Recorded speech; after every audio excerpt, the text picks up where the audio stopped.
Vishnu paramam padam sada pashyanti surayaha diviva chakshuratatam. As with the eyes open, a person sees the sky before him, so in the same way, the wise and learned devotees always see the supreme truth, the divine, all-pervading existence. I want to say that was a perfect selection for the song. That was great. Now, today's talk actually has two parts. The first is a kind of non-exhaustive collection of perspectives around different approaches to ultimate reality that have been around in both the East and the West. And the second half tries to zero in on interactions between sensation, perception, and experience. And again, it's not exhaustive, but it's just, kind of a suggestion. Now, I want to apologize in advance because this PowerPoint, for some reason, is not working properly. And it erased in this computer all the nice color slides that I prepared with long hours. Okay, and I don't know why, because many times I have transferred my file from the main desktop to this one, and there's never been a problem. But this time it's just, whenever technology can raise its ugly head, and I mean, it's just a demonic thing. What can I say? You cannot predict. Anyway, I'm apologizing right now because it's going to look even more primitive than it began with. So anyway, let's begin with the classic questions in philosophy, or the spiritual quest, which are fundamentally the same in Hinduism. Who am I? What is all of this around us? And what lies beyond, if anything? These are called ultimate questions. And they can be resolved only by self-exploration and self-realization. You have to consider, in order to solve these questions or come to a conclusion, you have to consider everything. Nothing can be left out. Now, this search leads us to sort of imponderables, sort of the intangible part of existence. Unobservables, although we're going to be talking mostly about observables later. Because God, or ultimate reality, cannot be known in the ordinary way. Anything that we know about ultimate reality is therefore only conceptual. So I'm going to use this triadic thing here, and by golly, it's got color. Something happened between my going in there and coming out again. Whoa, okay. There's only three, this is a 3-marble game. That's all there is. You have the I, me, or the human being, the world, the so-called world, or whatever we consider out there. And then you have some kind of an ultimate reality that we frequently call God. Now, this word God is just a code word for for the great mystery, really. And I'll slip into using it now and then, but really, it's the great mystery, which humanity has conceived in many different ways. It is, of course, non-material and a mental, if you want to call it, entity from our side. So how did all of this that we observe come to be, and what does it mean to be? In Latin, the root word means to come forth, to come out of. So already it's an externalization of something else. So how did that happen? How did this coming out happen? All right, this is a question that's been dealt with over and over again. So here's one idea. Everything emanates from this supreme being, yet this is not a physical process. According to Hinduism, it's projection, which is called shrishti. This implies sort of an energetic image Swami Vivekananda was very clear in his use of the word projection, and it is unlike the Western concept in that all was created in a physical kind of a way. So that's one idea. Everything is emanating from this God or ultimate reality that is above and beyond everything that we can observe. Now the other is the opposite, and this also exists in Hinduism. God is the support. It's at the base, the ground of existence. And there are plenty of mantras that put forth this point of view. It implies this idea of a support, implies assistance or aid to the practitioner who relies on this support. So it's an interesting flip. Depends on how you want to look at it, and you don't, and again, it's just a point of view. It's not that these things actually exist this particular way. Now, the third view here that I have says that the world came first via some kind of cosmic forces and vast time frames. There are distortions and different emphases in different cultures at different times to this point of view. It posits that our idea of God or the supreme divine reality evolved as our understanding of the world evolved. And there's a good deal of historical support for that. The more sophisticated our understanding of the world became, the more sophisticated our idea of Godhead became. Now, if we go back time-wise, way pre-Western, Roman Empire and all of that, everyone was, you might call an indigenous, or every place was indigenous, okay? And they had their religious views, of course, and they tended to be quite holistic. If they didn't get as far as I am one with God kind of a thing, at least humans perceived the workings of some higher unseen power or powers in the world and in their lives. And there was a sense of we-ness to life and a deep connection to everything else that was going on around. So, so the circle here sort of implies that it was all tied in together. And of course, the ancient Indian perspective is within these indigenous views. And a lot of this survives more in India than it does elsewhere. So we'll be touching upon that a little bit later. This idea of a higher power evolved all over the world into a myriad of forms over time. Now, we're going to skip lots of centuries here and come up with foreign domination in Hinduism, at least, which began under the Mughals, actually. And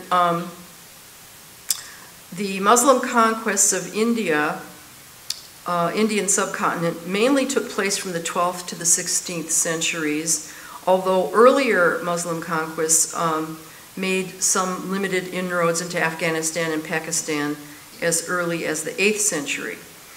But of course, then immediately after that, or I should say the last century of the Muslim rule, century or so, the Europeans showed up around the 16th century. Now, the effect that had on the more holistic point of view of the people living there was that they tended to nearly abandon the type of focused, insightful, individual exploration of spiritual reality that had prevailed from the time of the Upanishads, and it remained only in the hands, pretty much, of some of the sadhus who were in remote areas that were not so much affected by the foreign domination. The vast majority of people, what I'm trying to get at is the vast majority of people ended up turning to a religion of consolation based on a kind of helplessness And this arose, of course, in order to deal with the oppressive situation that they were living under. So what we're left with here is where the human being is relying on God or invoking God, and world does not become so much part of the equation. And this was the view that the Westerners got of Indian religion, because they say, oh, they're world denying. Okay, they would say, oh, they're not concerned with the world, etc. And to a certain extent that was true, but what they were seeing was already a religion that had been greatly modified by circumstances over several centuries. That wasn't the real indigenous view. Now, skipping a couple more centuries again, by the middle of the 19th century, there were a number of movements, particularly in Bengal, but I'm sure there were elsewhere too, that arose to correct what's seen as sort of this misalignment in Hinduism. This is the period known as the Hindu Renaissance. And Ramakrishna was not the only player in that, but he took great steps to restore this more holistic view, while others only kind of expounded it. I mean, they were talking about it like I'm doing here, right? Talking about it without actually doing much to restore it. But Ramakrishna called this wholeness, again, this whole which encompassed everything, mother. And he propounded the view that we are attached to our mother as a young child and cannot live without her. But we play joyfully in her presence. He was very joyful, and the people were so uplifted in his presence. Now, interestingly, today, there are scientists who have recently put forth this view of playfulness when dealing with the question, what is this all for? It's actually come up, they're sort of saying, well, it's just fun. You know, reality is having some kind of fun. Now I don't know if I don't know if these guys have read, some Eastern philosophy or whatever, but they're certainly putting it forth, and it's being picked up by the regular media that reports on scientific advancement. So, approximately at the same time as, the British were getting settled in India and whatever, there also arose in the West this period that was called the Age of Enlightenment. The Age of Enlightenment, I will talk about a little bit more specifically in a couple of minutes, but the point that I want to make here is that what happened after that was that God sort of began to disappear as sort of a money-making enterprise. That's all that was left. It was just a money-making. You have Christmas, Easter, Durga Puja, Hanukkah, whatever. These are all gift-giving kinds of things. Oh, gift-giving became a great thing because it was an economic stimulus, and oh, isn't that wonderful? Okay, forget the human bonds that it was meant to strengthen, those kinds of celebrations.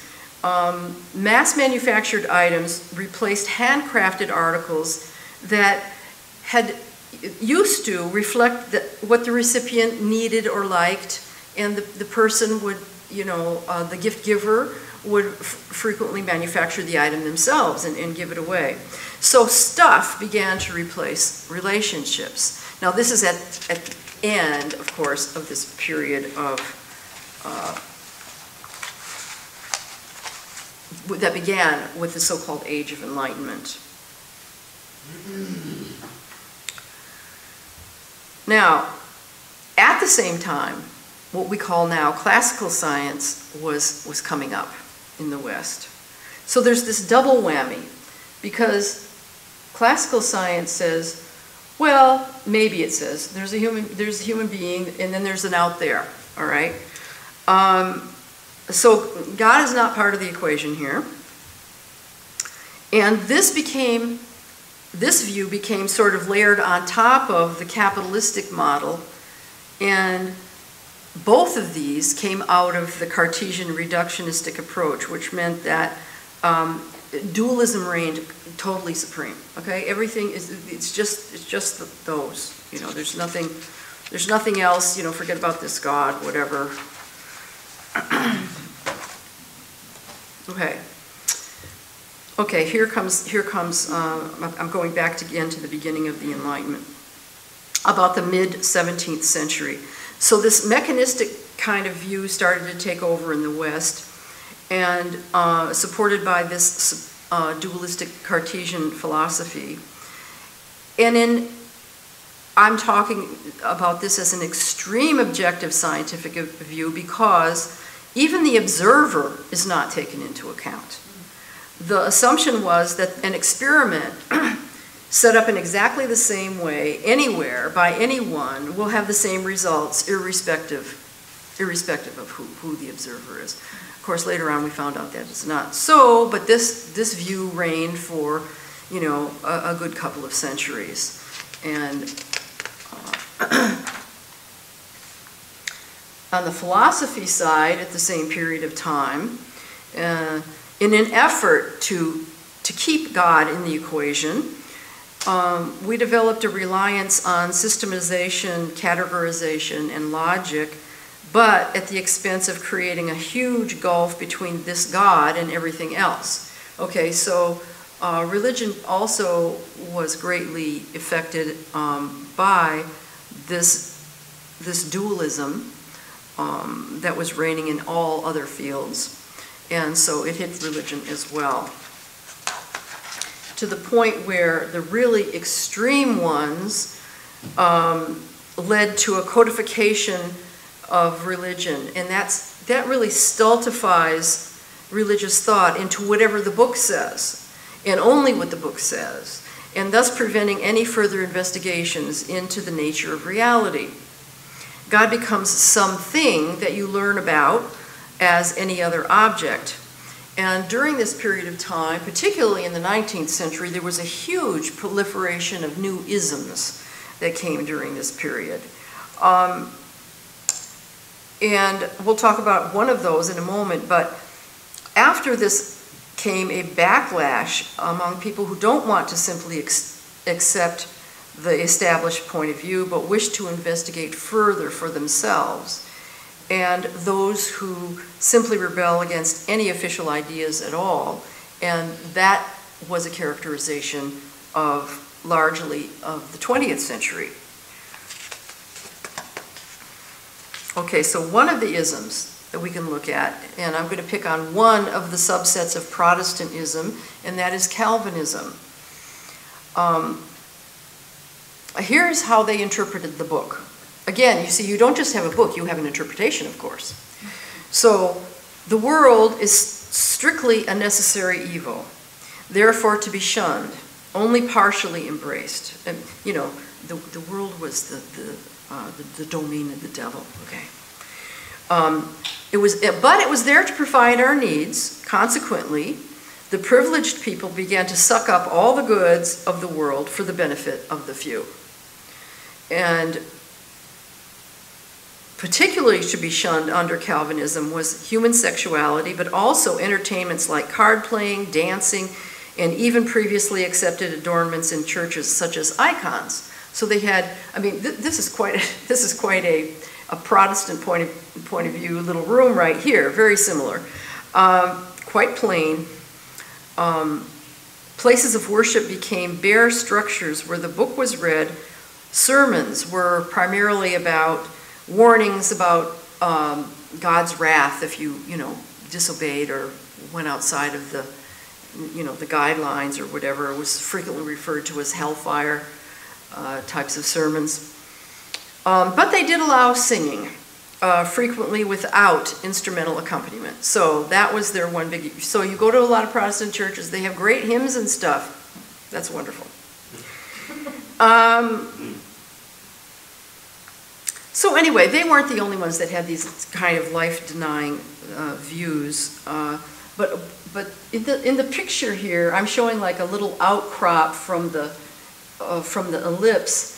I mean, it's kind of trying to include the world, but only not, you know, only the good part of it, you know, where we get our food, and, you know, and stuff like that. But nothing that's really like enjoyable. So food even has to be really plain and, you know, not terribly creative. I mean, it's a point of view. Okay, so in Western religion, ultimately it became here that if there is a God, it's way up there somewhere. And we don't concern ourselves about it except for a couple hours each week for conventional social reasons. Okay, so you go to church and, oh, cool. Okay, took care of my obligation and said hi to a lot of people, got to show off my new clothes and, you know, all of that. So, thus began the felt experience for many people of isolation, which was deemed alienation by the middle of the 20th century. In this point of view, the world and God are so huge that the person feels lost. There's loss of relevance, of morality, etc. I mean, what's the point? There's the fueling of increasing despair and drug addiction or other ways of opting out of a life of intense suffering. And truthfully, here we are in the 21st century, but these particular social ills are greater now than ever before. So a statistic here, preventable drug-related poisoning deaths or drug overdoses are at an all-time high and increasing rapidly. In 2016, about 55,000 people died from preventable drug overdoses in this country, which is an increase of almost 400% since 1999.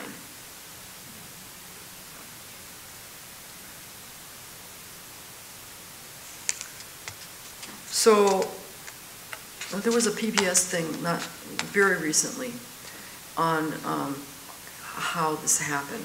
It started out with pharmaceuticals. I mean, okay drugs. But anyway, the point is the alienation.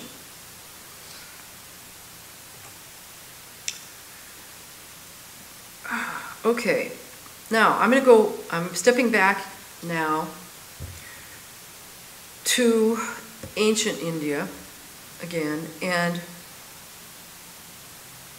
the first real systematized philosophy was developed there. It was called Sankhya. But it's actually, from our point of view, it's a cosmological, psychological, dual path to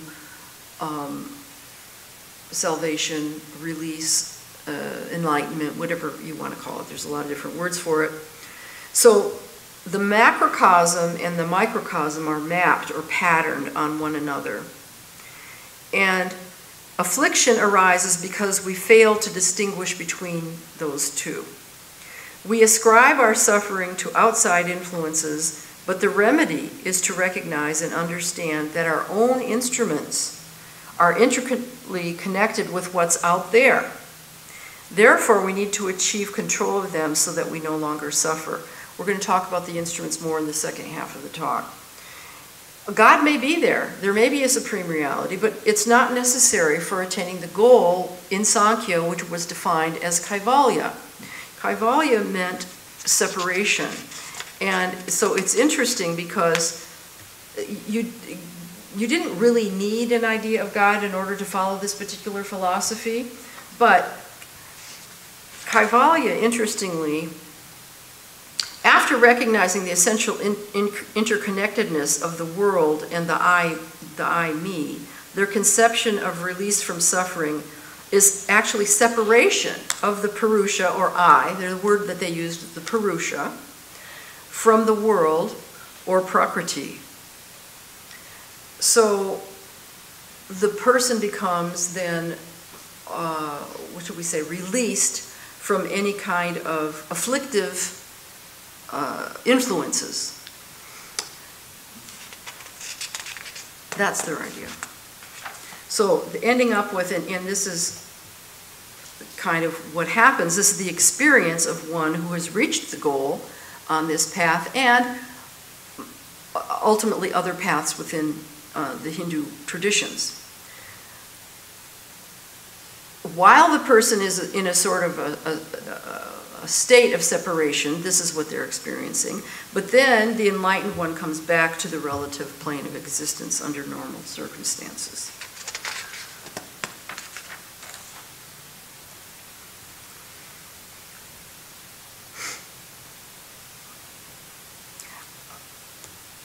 This is just kind of a summary statement. In the words of Sri Nisargadatta Maharaj, who lived in the 20th century, and he followed the path of vichara, or investigation.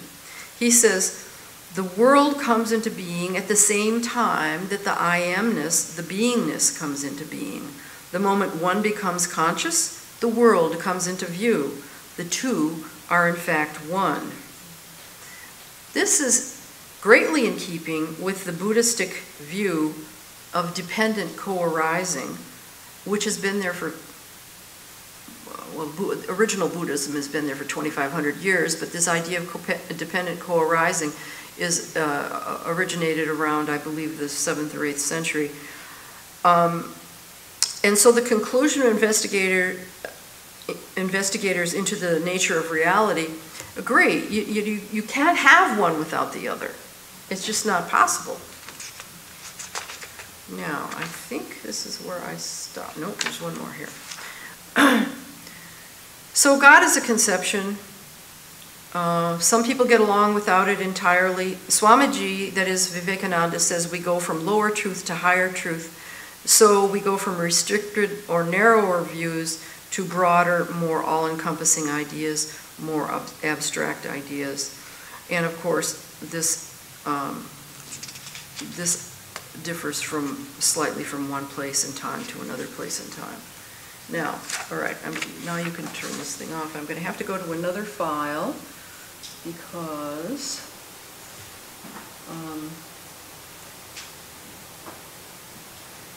of the prior technological problem. Let's see what we got here.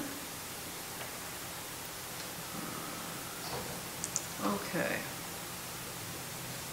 Okay, so we start, the last slide was God is a conception, and now we say world is a conception.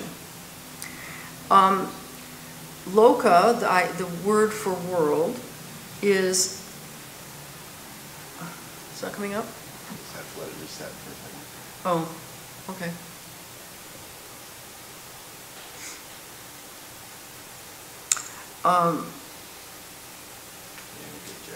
The word for world I want to use is loka. That means a world of shared experience. But it's not totally. So you have different worlds here. You have, depending on where you work, for instance, there's the world of working in a hospital is really different from the world of working in a school, is different from the world of working in a factory. So these are the people who are in those places kind of share that experience, but then again, they're still individuals, and so there are certain parts of their so-called world that they don't share.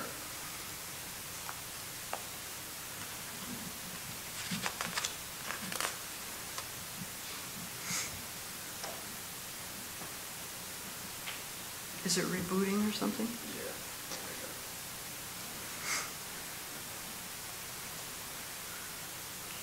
So the question, maybe we'll see a flash of it. Oh, here we go. When a person who's inhabiting that has a particular loka, okay, when a person dies, where do they go? So it's the same, pretty much the same question as where do conceptions go when you're not thinking of them? So I'm going to leave that as an open question.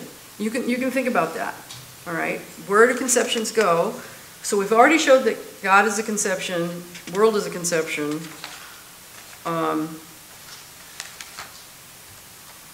But what about the body?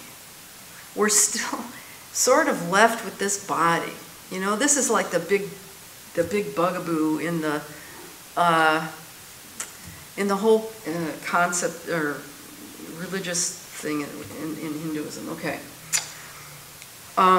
We are left with an undeniable fact. There is a body and we seem to be it. For the spiritual seeker, it's merely the beginning of, or the locus of the search. A human body is necessary to successfully complete the search, but a body is part of the world. It's food in another form.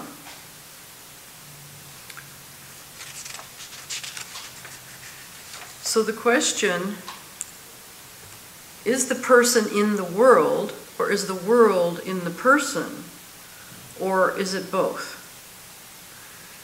Well, it's not really an either-or question. So let's try and look at it another way. So now we're going to get into really the second part of the talk, which is the perceptual part. And here we have the primary triad. On each of these lines connecting the perceiver, the perceived, and perceiving, what we can say is, where does it end? Where exactly is the boundary between any of these two factors? So I put a little squiggle here on each of these, because where does the perceiver end and the perceived or the object begin? It's really a difficult question. But they tackled this question, attempted to tackle this question, and they came up with a very interesting thing, back in the original Sankhya. They call it Satkaryavada. This is a axiomatic word. It means the effect is inherent in the cause. Therefore, if the perceiver or doer is at cause, then all the perceived effects are inherent in the doer or the perceiver. You see what I'm saying? We participate in the entire thing. There's no separation anywhere.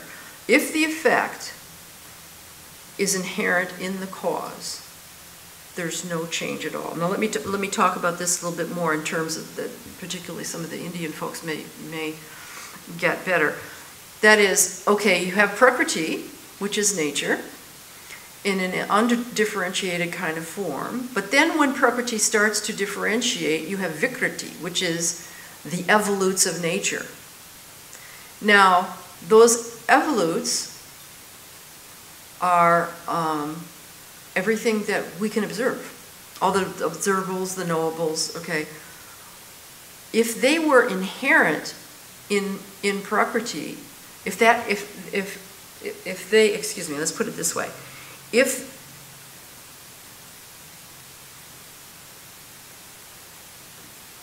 the effect that we see was already there in the cause that we don't see,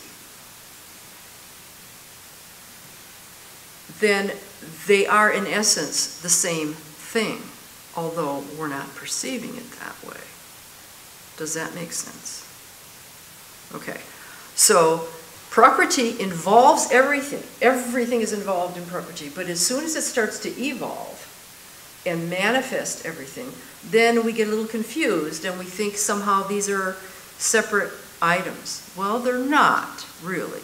They are just ways that Prakriti herself or itself is manifesting to our sensory apparatus.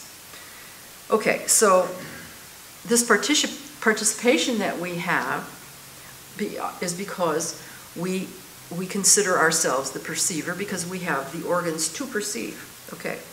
Now, interestingly, this has become center stage in science and math circles nowadays.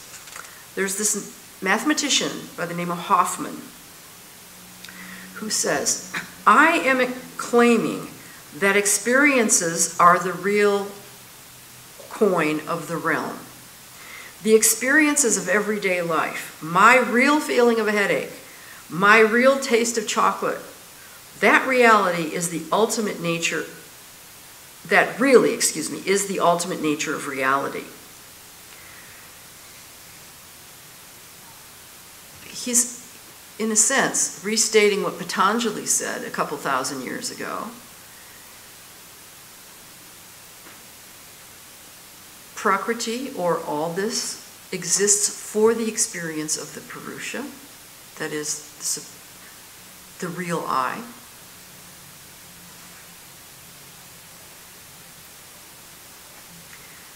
So Hoffman has opened, kind of a can of worms here for the scientists to, it's one of the approaches to consciousness, which we're going to talk about later a little bit.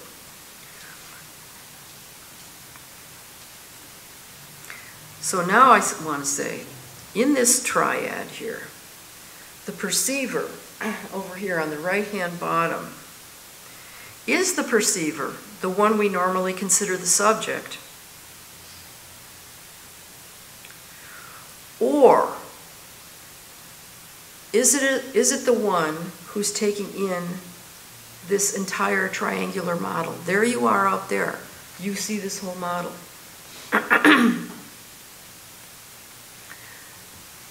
In other words, draw back from this. You can see the whole thing, just as a sage would see everything united. And we refer to this one who's seeing all of it from out here as witness. And the witness, the sages say, is the gateway to the true subject. The true subject that isn't part of this triangle at all, but in a sense observes. Now, humans, how do we observe? We have these 5 senses. I want to talk about not the senses themselves, but the sensation. Okay, the sensation of hearing. As he said, the taste of chocolate, the real taste of chocolate. Sensations are happenings, and they're happening now. Matter is the permanent possibility of sensation. This is John Stuart Mill, so he recognized some part of this. The philosopher, British philosopher, he's looking at it from slightly from the opposite side. The sensation is internal, yet we ascribe it to the outside. Frequently, we say, "Well, it's out there. I experienced this thing. It's out there." But this statement is not proven, whether it's out there or not. That is an assumption. Now, again, in the Sankhya philosophy, these sensations were called tanmatras, and they had different words given to them. It's the same as I just showed you before. But they made them nouns. But in actuality, they're not nouns. Is tasting a noun? Is seeing a noun? I mean, really, it's a verb. It's expressing an action. Something is happening. But according to that Sankhyan system, they had to consider them nouns because their philosophy posited only these 2 categories of existence: spirit or Purusha, in nature or Prakriti.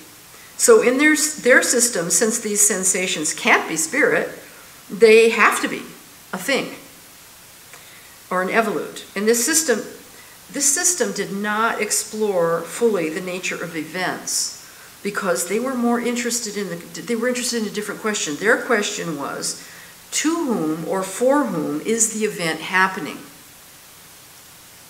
Okay. Nowadays, however, we're focused on the events. The physicist Max Planck, at the end of the 19th century, established the primacy of action. Einstein came along just a few years later and applied Planck's work to the study of light. And since then, ever since then, happenings have dominated physics, and matter is entirely secondary, totally secondary. Now let's look at sensations in a little different build-up here.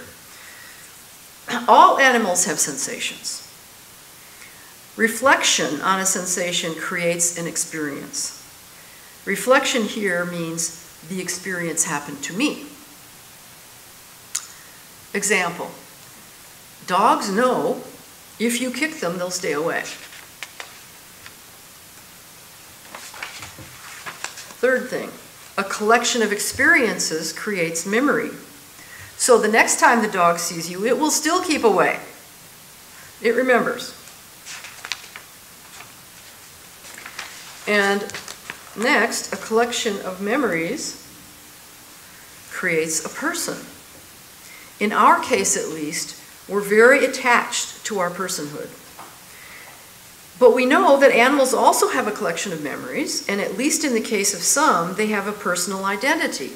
Okay, elephants, dolphins, chimps, gorillas, parrots. The legal system is now dealing with the question of animal personhood. Remember that the only thing materially that differentiates us from them is that they cannot speak, except parrots. So speaking may be one of those differences without a distinction, really. An animal person is a person that doesn't speak. Now let's talk a little bit more about memories here. Memories often turn a person into a puppet. A puppet does the same thing, kind of can do the same thing over again, or at the very least without thinking. It's completely under the sway of its programming. So as a person, is that such a great thing to be? This sort of puppet thing?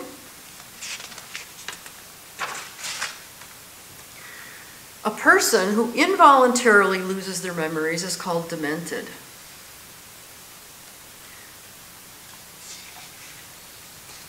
A person who voluntarily loses their memories is called enlightened. Because they realize that memories can be hindrances to reality.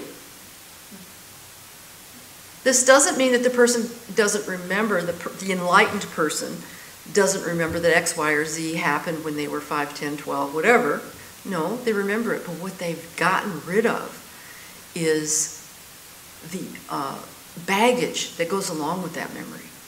All of the emotional junk, that's been left by, who knows, traumas or, different kinds of sensitivities kids have. So the enlightened person just says, they work through it and they come back to memories that have been cleared of all that extra baggage, so they can talk about things that weren't so pleasant or things that were, without any, usually we use the word attachment to it. Well, yes, attachment is one of those elements, but frequently it's not attachment in the sense that we're so aware of it. It's the attachments we aren't aware of that have been permanently fused to those memories. Now, the word that they use is vasana. That's all the stuff that's connected with a memory that keeps you locked into a not so good situation mentally. That is what the enlightened person does not have anymore.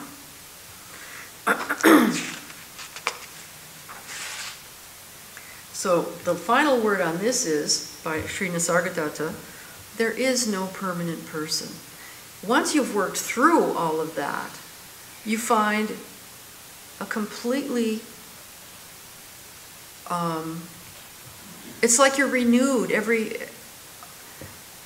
minute, every day at least, I don't know about you folks, but I was going through some stuff. You have to clean out stuff every once in a while and get rid of it, right? I've got some stuff that goes, or I had, that goes back, 20, 30, 40 years, whatever. So I'm looking at some of this stuff, and yes, I recognize it. I recognize, oh yeah, I remember that, sort of, but I don't really remember that.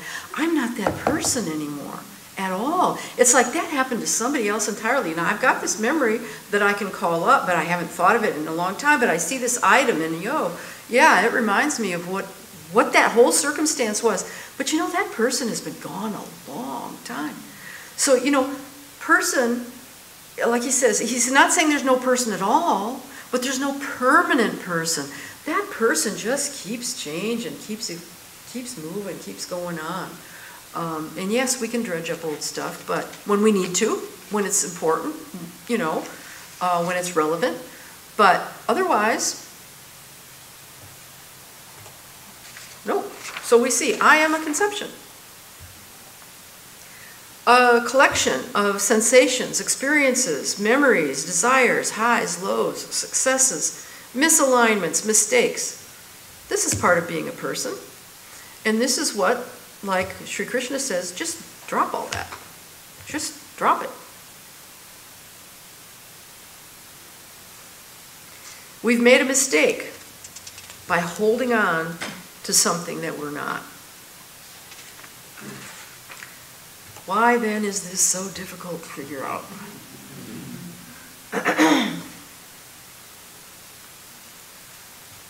So to answer this, I have to refer to physics again.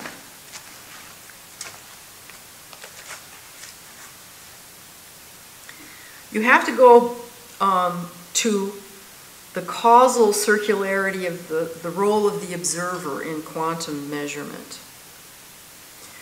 This circular logic of the dependent co-arising of the subject and object is called a tangled hierarchy, or a strange loop, which involves self-reference and paradox. So a tangled hierarchy is something that has no beginning point, no end point, no obvious causality.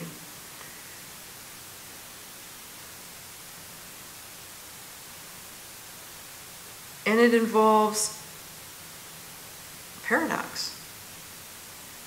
Now, this plays right into the ultimate Advaitic, non-dual view of Indian philosophers, because since it has no beginning point and no ending point, do we have a beginning point or an ending point? And I'm not talking about our bodies. I mean our real self. In actuality, the situation is more like embedded holarchies, what they call holarchies. Okay, so a holarchy is a collection of holons, and a holon is both a part and a whole, depending on how you want to look at it. The identity of a holon is not lost at different levels of holarchy. So, for instance, holarchy is not the same as hierarchy, because hierarchy has a top and a bottom. A holon is both a whole and a part. So let me give you an example.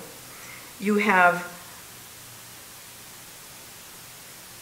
can demonstrate, for instance, okay, you have subatomic particles, you have atoms, the atoms go to make up molecules, the molecules go up to make macromolecules, then you have organelles, then you have cells, then you have tissues, then you have organs, then you have organisms, and then you have communities, and then you have whole societies. But each of these has an identity within itself, but it becomes a part of, it's embedded in a larger grouping. And then if you want to look at it, you can take it back to the smallest level of holon. So it's not a hierarchy at all.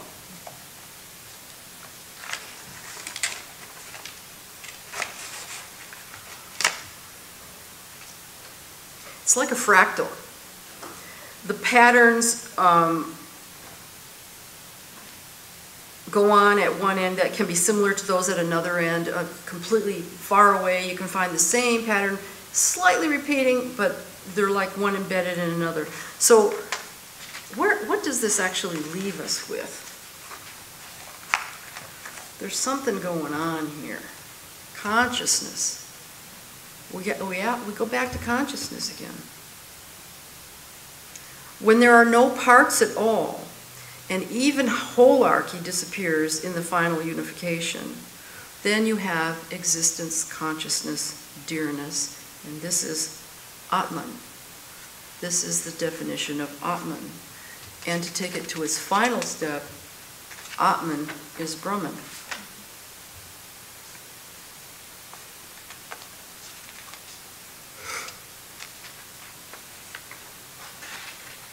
So where do we start? For the Buddhist meditators, they focus on a sensation. That's how they start. Focus on sensation. Bring it back, watch it, bring it back, bring it back. For the Hindus, they focus on divine reality in the sense of light. But again, you're talking about, you're heading at insubstantiality right from the outset. I'm talking about Advaitic meditation, not dualistic meditation. So the Buddhists try and get rid of the next step, which we showed in the development of a person, by not even going to don't even reflect on a sensation, just pure sensation. Don't even reflect on, like, who is experiencing it? No. You just focus on sensation, and in that way they cut off the whole rest of the chain leading to the puppet. The Hindus take the mind off of I and mine, and they're kind of bathing in a photonic reality without mass, maybe light energy only. So the final unnamed ultimate reality, they call in Buddhism nirvana. That just means blowing out the flame of existence. You're not externalizing anymore. Existence. You're not externalizing anymore. It doesn't mean that the body ceases to exist, but the sense of separateness from the totality disappears. This is the unitive life. All distinctions between these three types of experienceables that we started with disappear. If there's anything left, it's only light. All of creation is only the play of light, as we are. I'll go more into this topic in late December. So I just want to say, this has not been comprehensive by any means. These are just some thoughts on the matter of perception and experience. And I hope you got something at least out of it. So, Om Bhadram Karne Vishrunayama Devaha Bhadram Pashema Akshabirya Jatraha Stireiranga Stushtuvam Sastanubihi Vyashema Deva Hitang Yadayuhu. Om Devas, may we hear with our ears what is auspicious. May we see with our eyes what is auspicious and adorable. May we be prayerful in life with steadiness of our bodies and minds. May we offer our lifespan allotted by the Devas for the service of God.